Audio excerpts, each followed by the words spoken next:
different people from different universities, but them, we are just working with them so that we can create something like those people who can fight for human rights. You realize most in university, people are coming here, some people are facing problems to do with say, money, but you remember even in CDF they can provide those people. So currently, for me, just after that training, I realized that there's much that I can do purposely entailing human rights, and I'm working toward it so that we can have different people who can create on board so that we can talk with each other. Maybe we can visit a certain one. Being that I'm having certificates, I have maybe somewhere to go and I have something to present. We were talking about stomach era politics. So we were just want to do away with that stomach era politics, and that is what is really a problem in Seya County. Yeah. From a governance perspective, in terms of existing leadership and also looking at it from budget process, because this is a budgetary issue. So the best would be like, for example, to know how much money has been allocated and how many people are benefiting and how are they benefiting, because sometimes you find that it's not the right people who are supposed to benefit that are actually benefiting, because what I know from CDF is that the needy cases are the ones that are supposed to be beneficiaries, but you end up finding that those who are benefiting are actually not the needy cases. So what I also look at is like mobilizing the community, first of all, for them to be aware that this money is their right, because it's actually their taxes. And also participating in these forums, because sometimes if you don't participate, you find that even those forms, they're supposed to be free, but you find that they're being sold. Yeah. And they're sold to specific people, and even that selling is actually a crime. The list of beneficiaries, they do always post them in the CDO, of which most of students cannot access them. So maybe it's forcing some people so that they can go there, maybe take a picture of those things. But they have our numbers, but they don't have soft. I have contacted many offices. We contact maybe CDF office. They are saying they don't have those soft copies. They just post them. They go and print them. After printing them, then they pin them somewhere. Maybe pin them the various ones.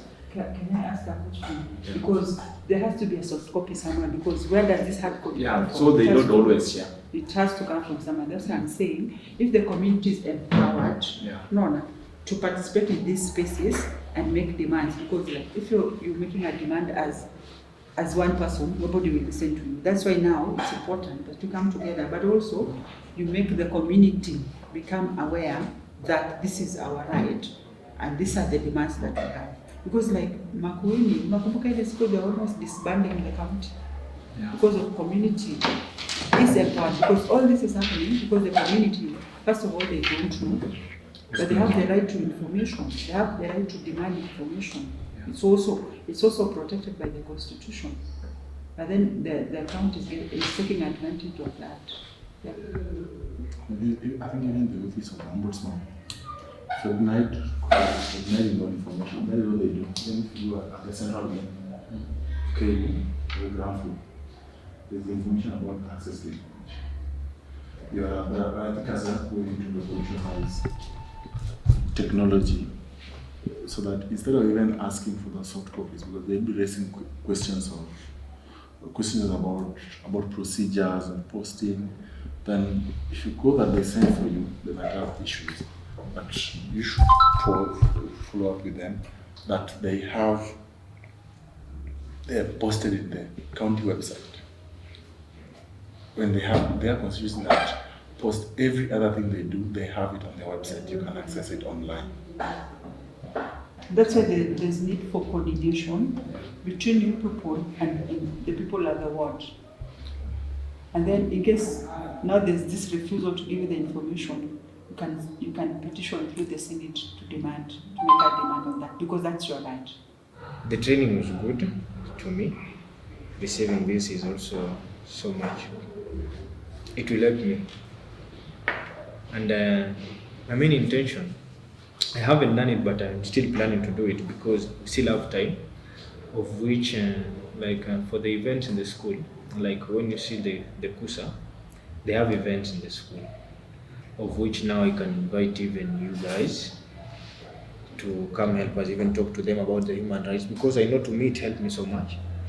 Even after starting a club here for Hakinawiri, starting a club here will help them. We will get so many students, because I know it's very broad. Talking about human rights, the psychosocial issues, the police-student dialogue, and most of human rights, as I've seen, like even last week there was a scenario down there at the hostels where one of the students was being beaten down because of he was found in another person's room. Okay, he had not yet stolen, but he was a thief. So like that scenario where the student just come up, gang up, they start beating somebody. They don't even know what he has done, but he also has rights, of which now as a student, you also have that impact. Like, let me stand in, maybe help them. Let me help them. Like, let them not kill him, because a mob of students, very bad. You can even do something bad that can end up dying. So, if we come up with such events where we can talk, and they also involve this, not only the police outside, but the security people inside here, to talk about the rights of not only those thieves who are being beaten, but the students too. They have a right for security of their property. So that we have people like the security officers. There's so many of them who are in this school. They're just sitting around, maybe at the gate, doing nothing. They could even be having patrols around the hostels just to ensure that everything is okay. It will be so much beneficial, even back at home, because I'm dealing with the school. I know I want to be here throughout. I only have around a year and a half maybe remaining, but afterwards at home, the knowledge gained and the certificates will be so much beneficial to me even back at home, so that I can educate those young children, because I know other than the school, there is no anywhere else where they get information. At home, I've never seen a seminar for such a thing. The access and security. But some cases are being assumed that the security department, it has been something that will happen there for a while, even when I was here. But the other aspect of it is that are these thieves still students? Some of them are. There has been a problem of electricity, Kitty County. A problem of electricity for the past 4 years. Okay, your booster, they are bigger. Then they came and moved it and went. So they Transformer. Yeah, transformer. Sorry. Yeah, wakakuja wakatoa na wakaenda nayo. Then there was a notice that they were going to make it. And for the last 4 years now, there is nothing. 4 years. We survive on solar. 4 years, for 4 years. Then there is for land grabbing. That is mainly on my family. So at least I have a certificate, which is a voice for me.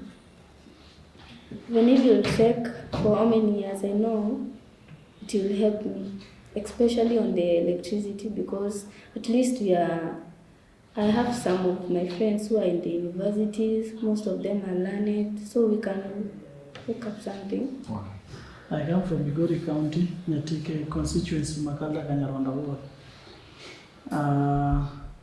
I come from a unique area. Actually, we are endowed with gold. Actually, both gold and copper. So I come from an area where people draw their livelihood from gold mining. I have about 3 brothers who draw their livelihoods from those mining ores. And one of the most striking issue about gold mining, I think it was one of my submission in our training, was the fact that many miners succumb in those ores, most especially when they are going about their businesses, because I think the owners of the ores don't provide safety gears, their well-being is not catered for. Many a times you find they are a very huge human traffic in the halls. So some of them suffocate, lives are lost. No caution, like it's a vicious, it's a circle that continues day in, day out. And a couple of days ago, I've lost 5 friends, very intimate for that matter, who lost their lives from that mining, from that activity. The walls are so deep, and they cave in. At some point, they cave in, and it can come to a tune of the whole of this building. So you're buried alive. So somebody has to be exhumed. Sometimes they are exhumed alive, sometimes they are dead. So I've lost 5 for a span of the past 4 weeks. That is how serious it is. And that drew our attention. We are coordinating a team of like-minded, the ones who we think are going to be impactful, at least to raise awareness, both from the side of the miners and the owners of the halls, at least to take on how the walls could be strengthened, on the issues of maybe providing safety gears like torches, because those places are so dark, the halls are so dark.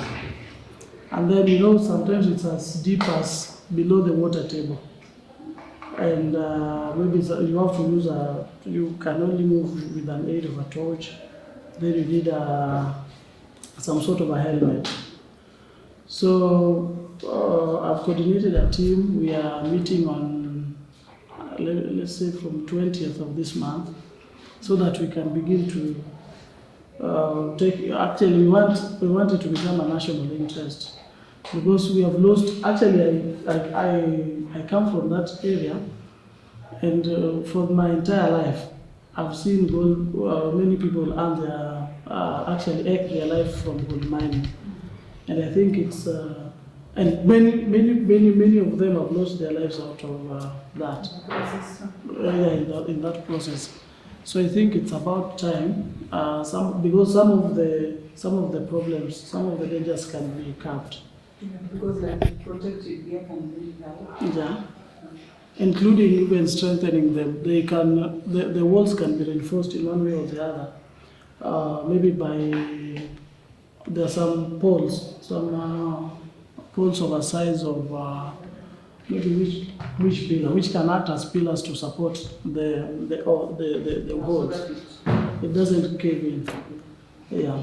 So it's a serious issue. It's very close to our hearts. We're passionate about it, but we are starting from the scratch. There's an organization in Mauritius that deals with mining. It's like a network of people who are in the mining sector. Yeah, it's called, I have a contact, there's a guy called Mwani who used to work there. I think I should link you up with him so that he can just give you more, because it's like a network of all these artisanal people who are engaged in extractive sector. Yeah. And in Tanzania, there's I know you're closer to Tanzania than Kenya, so there's Haki Madini in Tanzania. I also be sharing, because for them they're like they're doing human rights work, the rights of, they also deal with the rights of minors, so you can also talk to them and find out what that you can learn from each other and how is it that they've been able, because sometimes they even hold conferences for the minors and things like that. Yeah. So I'll be sharing that after this. We have Chinese farms. I think in collaboration with a few county officials. Who, I told you there's a land that is derelicted, and that place, it cannot support any life, whether plant or animal. So I think there are traces of copper, zinc and all that, and mercury, and we're really wondering what the chemical that was used there, because it doesn't support life. If you go there, it's just a bare land it is in rubble. So I think they extract the rubbles and they take it to a leaching site, and they use very toxic chemicals in those leaching sites. Some of the effluents from the leaching sites get their ways to the lake and to the rivers. Some seasonal, some are there for the whole time.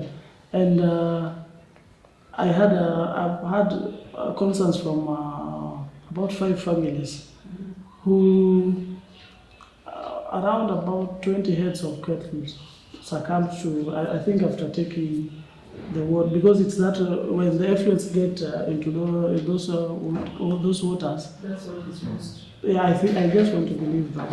So they lost 20 heads of cattle as a result of, I think, from that contamination. So this Chinese farm came together with the county government I think officials. they must be licensed.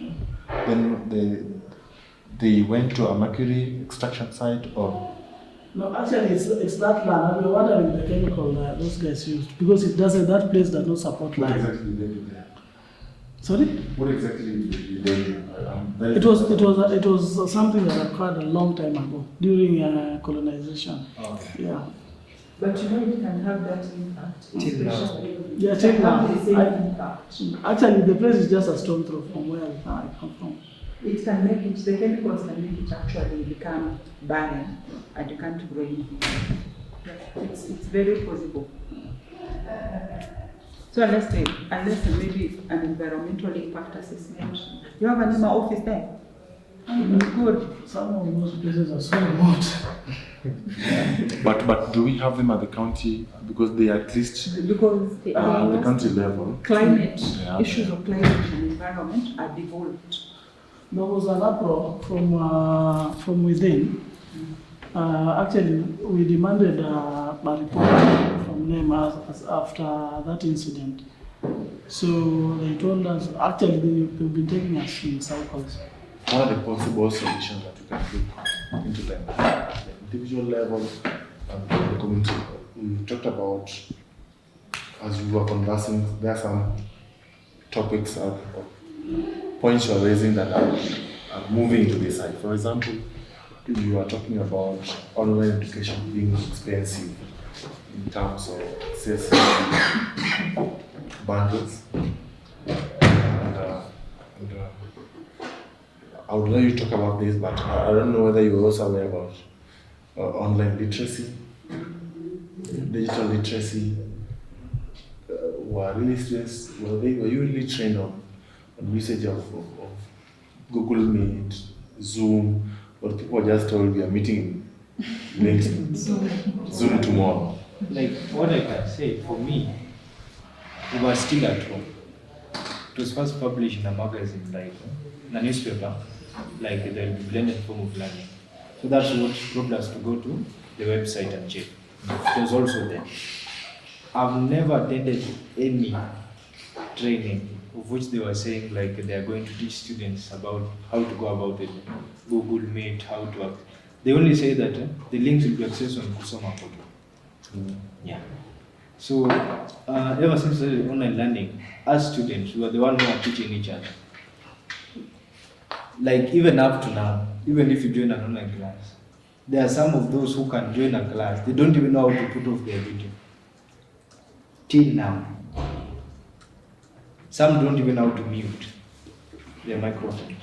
Some don't even know where the chat box is. So there are so many issues of which the university do not cater for or look into. So it is just as students, like in a class can go for about 20 minutes, the first 20 minutes, no learning has taken place. Because some students have joined the class, the phone is there, it is on, maybe there is loud music in the house, he does not even know how to mute, the lecturer cannot speak to you, cannot get him because of that loud noise. Because that training, even if, let me say like we talk in the WhatsApp groups, not every student is in the WhatsApp group. Not all of them are there. Even when the university is sharing information on the corporate emails, there are so many students whose corporate emails are not working on their phones. They don't get information easily. Yes, we get the information and share them in the WhatsApp group. There are some people who don't even have a WhatsApp account. They don't have phones. And then that issue of online classes, ever since it came about, we asked even the school about how we are going to be facilitated. They said they just talked to, there was no way of which they were going to pay for everyone. So, like you are supposed to cater for the bundles yourself. And you know, not everyone can access bundles right now. Even if all the bundles, just the phone. Because when the news came out, they said we buy either a laptop, a tablet, or you have a smartphone. And okay, they are saying have a smartphone. In school, people are stealing smartphones like daily. It is there. They are stealing daily. So when you get a student at home, the parents have struggled to get a smartphone for the child. Then coming to school, just the first or the second day, the phone is gone. He's supposed to learn online. There are sometimes when you're at school, but you have both classes, face-to-face and online classes. Yes, you're in school, you don't have a phone. Not all computer centers are open for, you can do online class from there, because you get like the computers there, not every computer has its own CPU. The CPU are shared. So there's no way you can plug in an earphone to listen to the lecture. So it cannot be facilitated from the computer centers. Is it the abruptness of online learning that is wrong, or is the overall online learning? Because when you talk about students' phones are getting lost, why do we strike the balance between personal responsibility and general security? In my assessment, I think online classes are very brilliant idea. The manner in which it's being implemented is a challenge. And I will say this. I believe when you are beginning to pilot something, you do it gradually and progressively. I think because you are told when you have to learn online, you are supposed to be at home. What if you have a challenge that is urgent and needs to be addressed by KU staff? Do you take a bus? Do you shuttle from home to address it? Maybe bearing in mind the timelines. Two, I think it was very autocratic, maybe for lack of a better word, to assume that every student possesses a smartphone, or maybe if you don't possess a smartphone, then you have a laptop. Yeah, I think that was a very wrong assumption. And for that, I also think the online classes, they are arranged in a way that it suits, it's an ideal situation. The class, the system sometimes is a nightmare.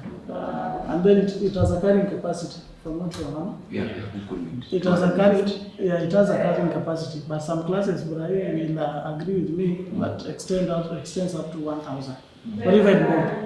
What happens to these other students?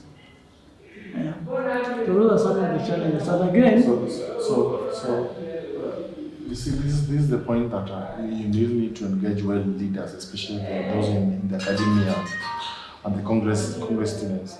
For example, I know of a unit here that probably for a particular year it will have at least more than 500 students. But you talk about carrier of 150. You really need to get clarification whether at the same time there is variety. Because one thing you need to know is that the government is doing surveillance on the university. Per lecturer should not have more than 20 students. That is a violation number that we've been having for a very long period of time. That one lecturer, for example, when I was taking my history, or second introduction to political science, PhD 1 2, by the late Dr. Sesa, and we 1,200 students. So 1,200 students. That's one lecture. One lecture. But the policy at the commission or university education is that a lecturer should not be beyond 200. So what happens online is that now the university is not able to control. The government can log in also, like students, like what used to happen in Moi. So you really need to come up and really look at it. Is it when we have 150? Are you going to go? Is there anybody here who is taking history? You're taking history. There's a unit on the archaeology of the East Africa coastal line that students go to Mombasa. It is always capped at 200. See them? But I still come and say that, I am archaeologist. I've taken archaeology in first year, I've taken it in second year, you can't lock me out. And they go and open it. But they open it for another 20 students. So there's a lot of autocracy. So I think one thing that Leo is talking about is that there's no flexibility in the blended form of learning. That if you are a fourth year but you have a third year unit, originally you come back. You cannot stay in school. And then you're not The school cannot accommodate you. The school cannot accommodate you as a fourth year, but you have a third year unit. You pay, okay, for job students, I don't speak on. For job you pay around about 16,000, 18,000, something in that region. It is 15,000. Yeah, but I think it keeps so you realize that was paid when you were 100% on session in school. Yeah. But now that the semesters are arranged in two halves, the first half and the second half. The first half online, maybe, or a second half face to face. You don't use the institution's Wi-Fi. You don't go to LTUDate. You don't go. You don't wear and tear. The school has not experienced any wear and tear from your end, yeah. But then the school fee is still the normal rate. Then if we are not there full time, then the fee needs to be significantly reduced. They only reduce accommodation into half. I don't know whether you have looked at it. Do you still pay, because that fee structure has games component? Those are the questions you need to ask. There is a period in which the government banned. I think right now it is still not allowed. Games in learning institutions. It is still not allowed. But do you still pay for that school? The school fees has never changed. The only thing that changed is your accommodation fee. That's the only thing that was ilikatwa nusu. Like if you are paying 2,500, you're now paying 1,250. Like the fee structure, if you look at the fee structure, ever since we do it's the same, of which it's 23 something. That's the fee structure. But when you come down to the fee statement, the one at the bottom, ever since first year was the first one, it was around 19. And then ever since 1.2, it was now 15,950.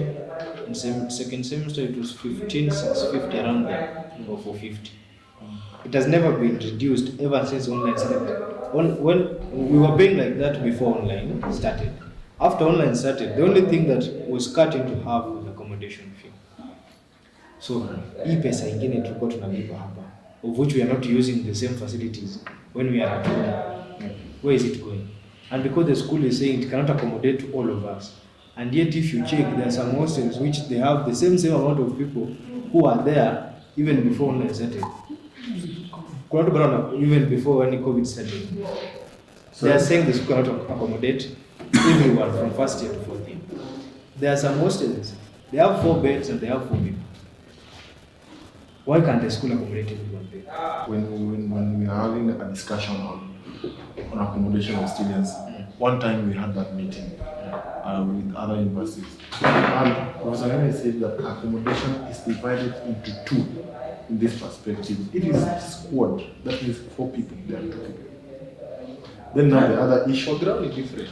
The other issue came that now this accommodation fee need to be increased. Because if you are in a quad of 4 people and now you are 2, so they explained that now the semester is divided into 2. So if it is divided into 2, then now these 2 people come, then the 2 people come after you guys. But now that is different because that is even now against the COVID protocol signed by the university. If you go by that COVID protocol, you see. I don't think maybe the COVID-19 protocols maybe was to be implemented among, and those people are going to stay up in the hostel. I don't know. Maybe COVID-19 does not allow the number of people who should be on the hostel. I don't know to be reduced. No, those are the things that maybe Kenyatta University come up with, but I don't think it is an issue. When you reach second year, you're supposed to leave for early learning. How does it go? That is how it works in you. Maybe you don't have information about it. But Before the we system at the accommodation does not log out automatically on the final list. For the 4th years, I know they're not supposed to be Yes, here. that is what she is asking. But second and third years, you can get accommodation. Actually, it is not called 4th year. As per the accommodation, it's called final list. Because there are those who are here for 5 years and those who are here for 6 years. So in your final year, you're not supposed to stay in campus.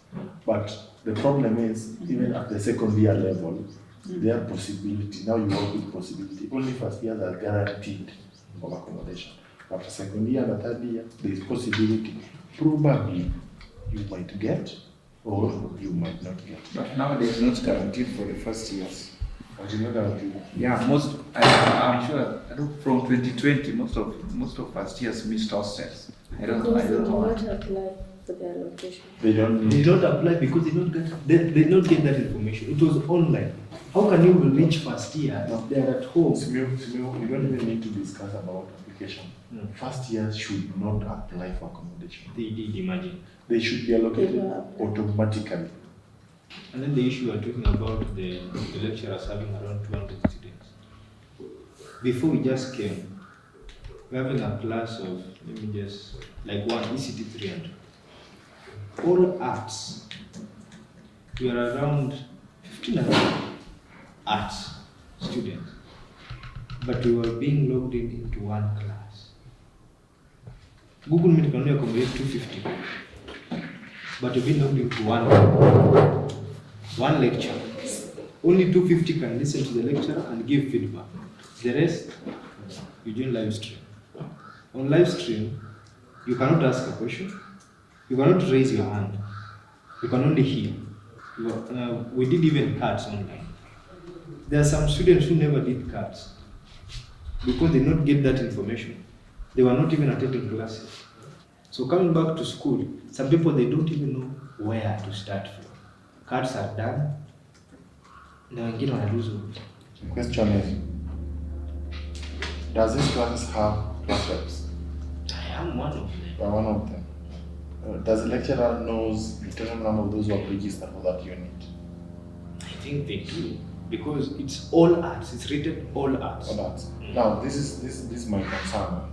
They need to tell the lecturer to write to ICT to increase the number of that class.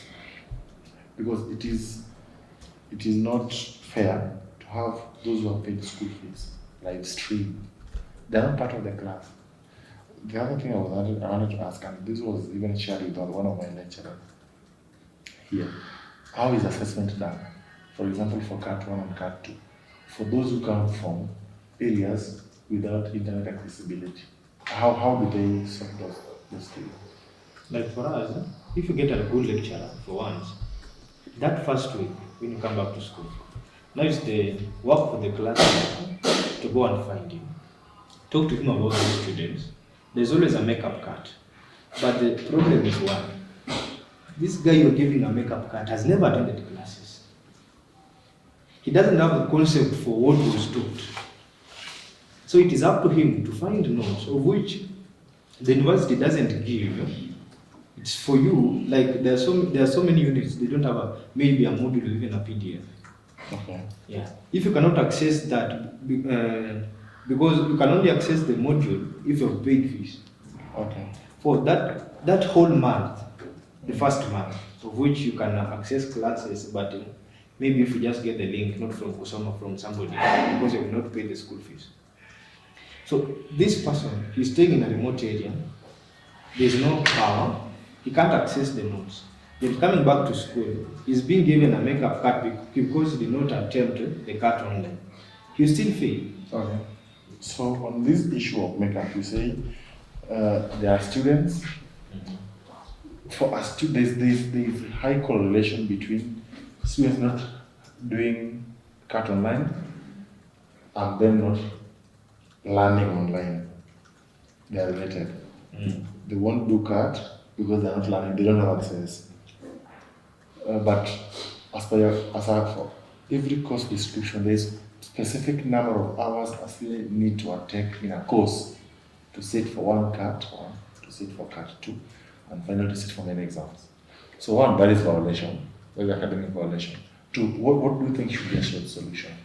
To this person who comes at the end of the semester, they didn't have module online, but they're being given cash.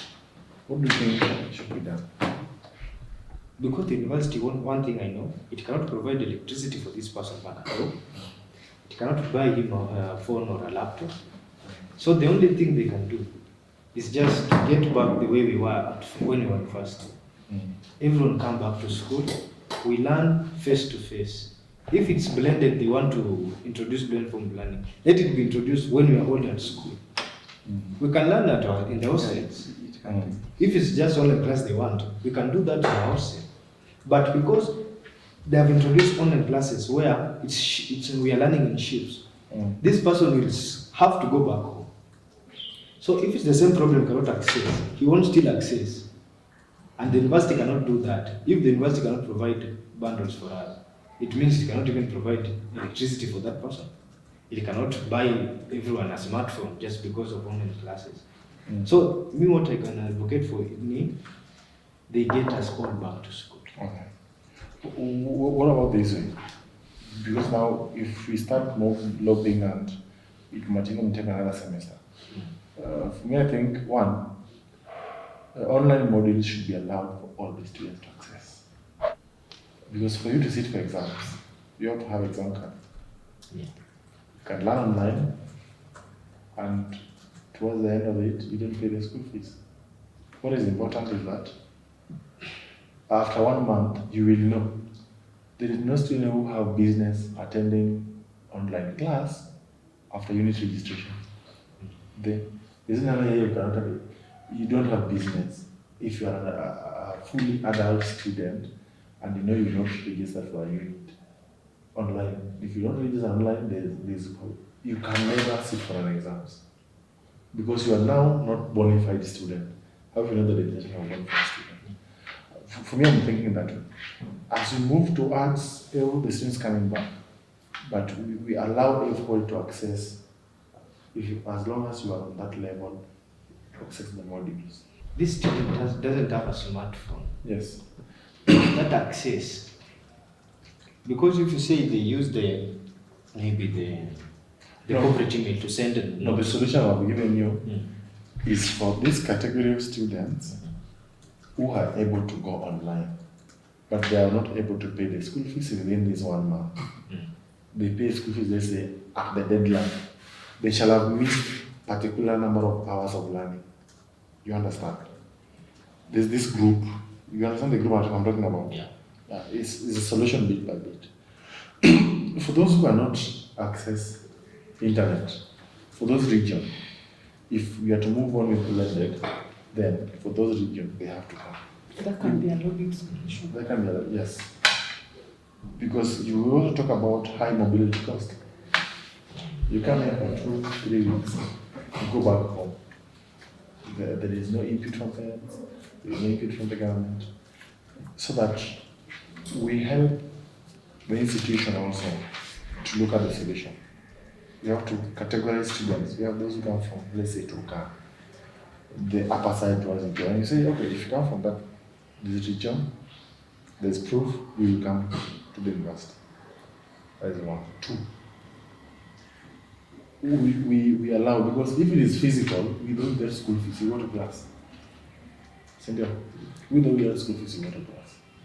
Then denying the online people or the online cohort is an injustice being done to them. Because I want you to look at it this way. Normal hours is always 35 Cynthia. 35 hours for a course. This 35 hours is divided into 3. So it is almost something to do with 10, 12 sessions if you go 3 hours per week. So it's almost around 10 to 12 weeks.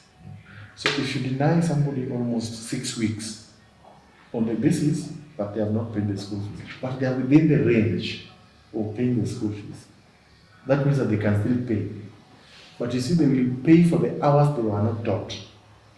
So the university, in short, is stealing from them. because you test them in areas that they were not taught. So they are not able to access these modules. I just wanted to see the angle from which I'm talking about. Then those who come from far-fetched areas come here. Once we reach that level, then we say now we need to open the university. How do you reach all of them? Through the class reps, through the WhatsApp. Okay, I've been a class rep since 1 but I don't know all students. But the problem is one, you will not get all the students like if you could have gotten them in your class. That one cannot work. It will be better because currently everyone wants to come for face to face.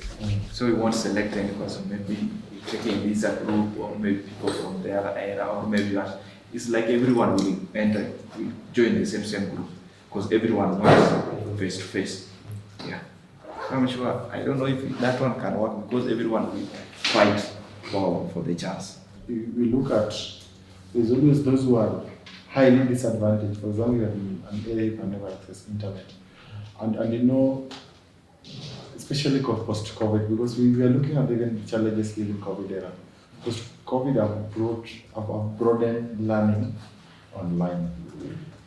There are a lot of universities that are bringing hybrid form of learning. So as we talk about human rights defense, we should also be cognizant of the fact that technology is also coming. Even as we are doing a lot of communication on WhatsApp, a lot of communication through email. So Simirusi, for example, I was a class rep here also one time, and I was a class rep when the classes were one. I was a class rep with EC3 is it teaching method? Teaching method. The one. Instructional technology. Yes. 202. EC3 202. Where lecturers rotate. I was a single person for the arts group. Sometimes you don't really need to communicate with all the students. You tell them, you see, the students also have to help themselves. Then you also help them from your part because it is learning in the process. You see, I want us to look at it from how do we solve immediate problem I want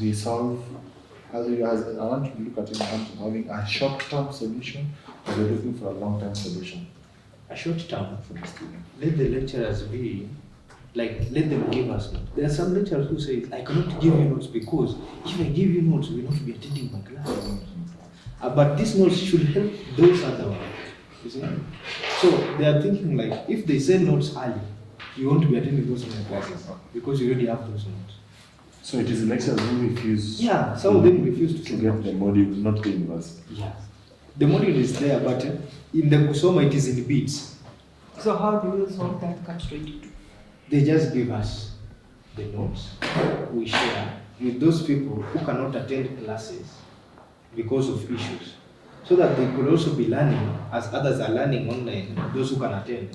So that when it comes to class, they have a beginning power ya kupata kitu. Even if we come back to school for exams, watakuwa na some concept. But just leaving them like that, at the end now, you are sending all the notes. It's so hard for us. So the notes are sent after. Yeah, most of them, for this unit I'm talking about, it's sent after every topic. That's good. But there are those units of which the lecturer does not even send a single one. You just there are those units of which there are PDFs for so long ago, of which we still share them. There are some concepts which are still there being taught. But I could advise maybe this lecturer, what they are teaching, let them send us notes, even if it's in bits, like the way UCU 300 they are doing. After every topic, the class rep goes, you take that thing, they print it for you, that one topic, you go scan, share it. We don't complain. I've never complained to any lecturer that scanning is expensive because scanning a page is 10 shillings.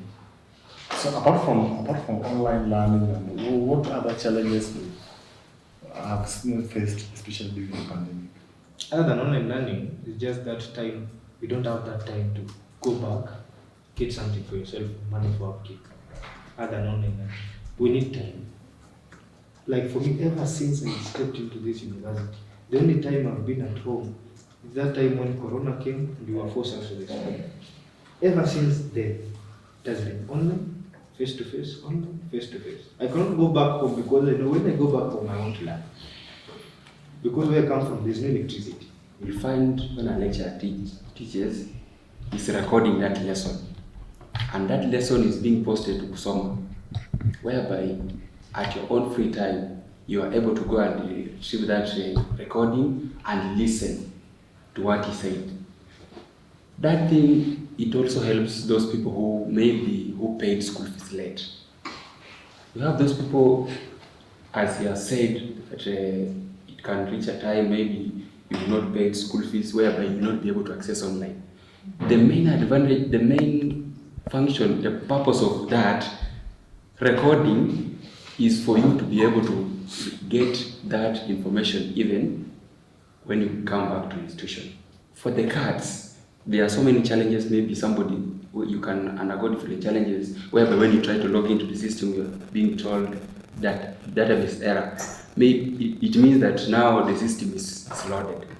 The solution there, I think they should also set this exam sets, whereby you say that from 12 to 1, there is a cut, 1 to 2, there is a cut. It can run from 12 to 6. But now, you do a cut where where you're free, maybe you're convenient, that convenient time. You know, somebody may be free from maybe 12 to 1, and somebody may, and then the other person is free from 5 to 6. So when they set this exam in sets, I think that system error will not happen, because kila mtu atakuwa anafanya ile time yake.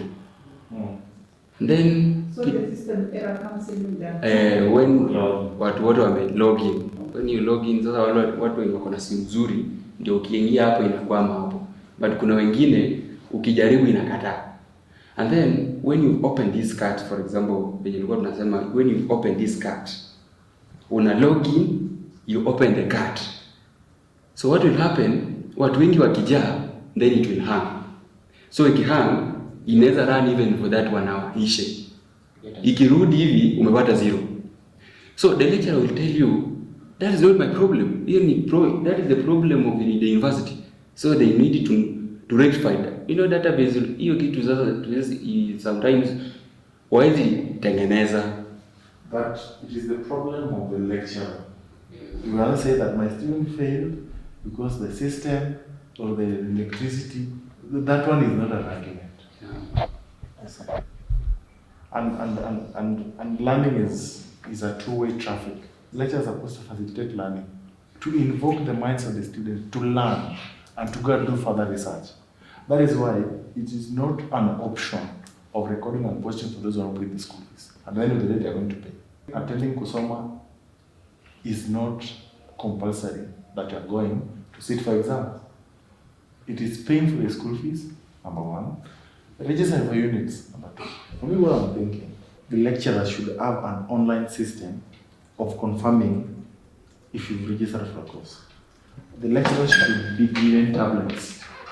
As they come to you, they get your admission number, they enter online this, they will see you are either online or not.